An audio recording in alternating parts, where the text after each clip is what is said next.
Assalamu alaikum, dear viewers. Welcome to my YouTube channel, English in Short Program. আজকে আমরা right form of verbs এ প্রসঙ্গে কথা বলবো।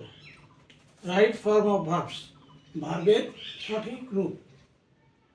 তো ভার্ব এটা অত্যন্ত গুরুত্বপূর্ণ একটা পার্টস পিস, আমরা জানি। তা এই ভার্বটা সঠিকভাবে কীভাবে লিখতে হবে এই বিষয়টা এখানে আলোকপাত করা হবে।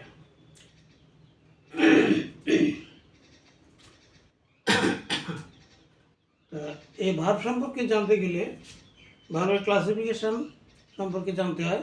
তো আমরা আজকে দুটা ভার্ব নিয়ে কথা বলবো, একটা ফিনিট ভার্ব আর একটা non finite verb. Finite verb,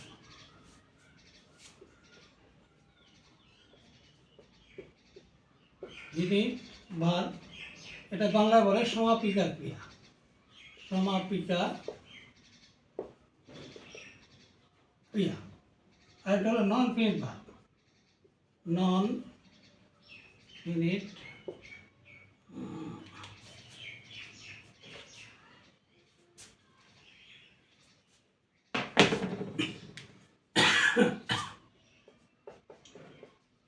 নন ফিনিট ভার্ব এটা বলা হয় অসমাপিকা ক্রিয়া।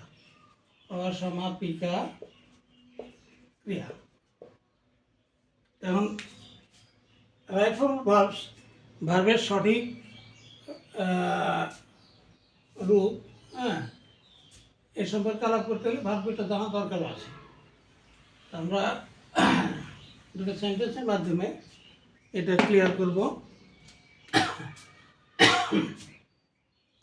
যদি আমরা বলি যে করিম ড্রজ এ পিকচার। করিম ড্রজ এ পিকচার, করিম একটি ছবি আঁকে। এখানে আমরা দেখতে পাচ্ছি ভার্ব হচ্ছে ড্র। ড্র ভার্বটা দিয়ে মনের ভাব সম্পূর্ণরূপে প্রকাশ পেয়েছে, অর্থ সম্পূর্ণরূপে প্রকাশ পেয়েছে। তো যেহেতু অর্থ সম্পূর্ণরূপে প্রকাশ পেয়েছে, তাহলে এটা হলো ফিনিট ভার্ব। এটা এই ভার্বটা ফিনিট ভার্ব। ফিনিট ভার্ব, সমাপিকা ক্রিয়া। এখানে আরেকটা জিনিস আমরা দেখতে পাচ্ছি, সমাপিকা ক্রিয়াতে কি হচ্ছে, করিমটা হল নমিনেটিভ বা সাবজেক্ট। সাবজেক্ট অনুসারে এখানে ভার্বের রূপের একটু পরিবর্তন হয়েছে। সাবজেক্ট আমরা জানি যে subject third person singular number হলে, অর্থাৎ সাবজেক্টটা যদি হি, সি, ইট, রহিম, করিম এরকম যদি কিছু হয়, এগুলো third person singular number. Third person হলো যে আমি, আমরা, তুমি, তোমরা ছাড়া যা আছে সব থার্ড পারসন। তো থার্ড পারসন সিঙ্গুলার নাম্বার যদি হয়, তাহলে এই ভার্বের সঙ্গে, অর্থাৎ এই ফিনিট ভার্বের সঙ্গে এর যোগ হয়। এই যে এখানে এর যোগ হয়েছে। তো রাইট ফর্ম অফ ভার্ব যখন আমরা করতে যাব, প্রশ্ন দেওয়া থাকবে, তখন আমাদেরকে দেখতে হবে যে এটা ফিনিট ভার্ব কিনা এবং তার নমিনেটিভটা কি আছে।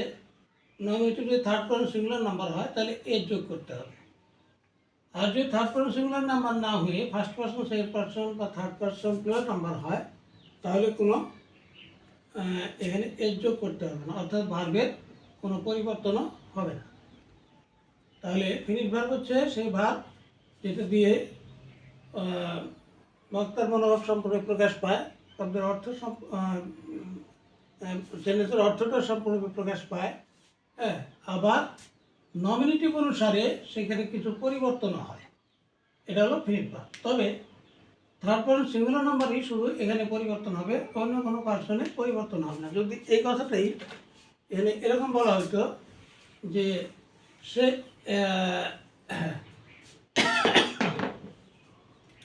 তারা একটি ছবি আঁকে, তাহলে আমরা লিখতাম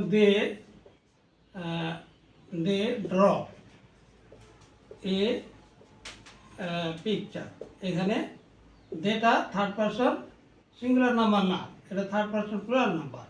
সুতরাং থার্ড পারসন প্লুরাল নাম্বার যেহেতু হয়েছে, সুতরাং এখানে ফিনিট ভার্ব ড্র, ড্রয়ের সঙ্গে এস যোগ হয় নাই, শুধুমাত্র থার্ড পারসন সিঙ্গুলার নাম্বারে হি সি ইব্রাহিম করিম এরকম যখন হবে থার্ড পারসন সিঙ্গুলার নাম্বার তখন ভার্বের সঙ্গে এস যোগ হয়।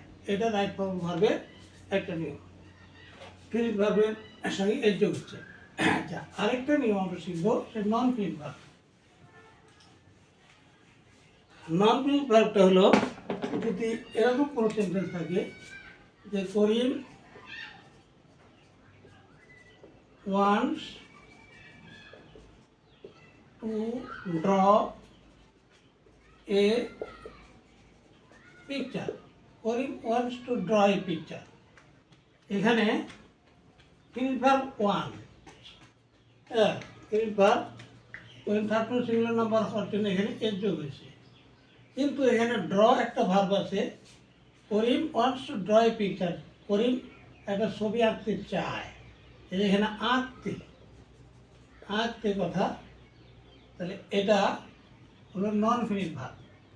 নন ফিনিট ভার্ব হলো অর্থ পরিষ্কার হয় না, Karim wants to draw a picture, আঁকতে, হ্যাঁ এই ফিনিট ভার্ব দিয়ে অর্থ পরিষ্কার হচ্ছে, কিন্তু নন ফিনিট ভার্ব টু ড্র দিয়ে অর্থ পরিষ্কার হচ্ছে না, আঁকতে বলে শেষ হয়ে যাচ্ছে, তা আঁকতে বলে অর্থ পরিষ্কার হয় না,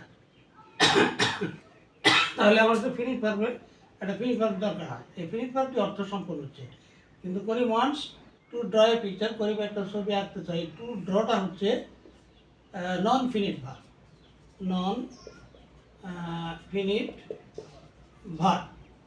এখন দেখা যাচ্ছে এখানে নন ফিনিট ভার্ব এই নমিনেটিভ সাবজেক্ট অনুসারে এখানে নন ফিনিট ভার্বের কোনো পরিবর্তন হয় না, এখানে এক্সটেন্স কিছু হবে না, এর আগে শুধু টুটা থাকবে, two draw a picture.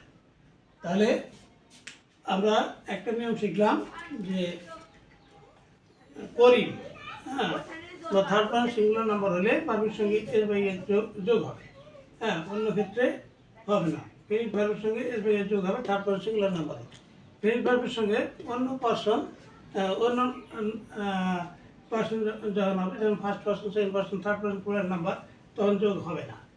R two draw এটা নন ফিনিট ভার্ব, নন ফিনিট ভার্বের সঙ্গে নমিনেটিভ অনুসারে কোনো যোগ হয় না, অর্থাৎ নন ফিনিট ভার্বের কোনো পরিবর্তন, রূপের কোনো পরিবর্তন হয় না, শুধুমাত্র ফিনিট ভার্বের রূপের পরিবর্তন হতে পারে থার্ড পারসন সিঙ্গুলার নাম্বার হলে। তবে আজকে এই পর্যন্তই, আবার দেখা হবে ইনশাল্লাহ। থ্যাংক ইউ অল, আল্লাহ হাফেজ।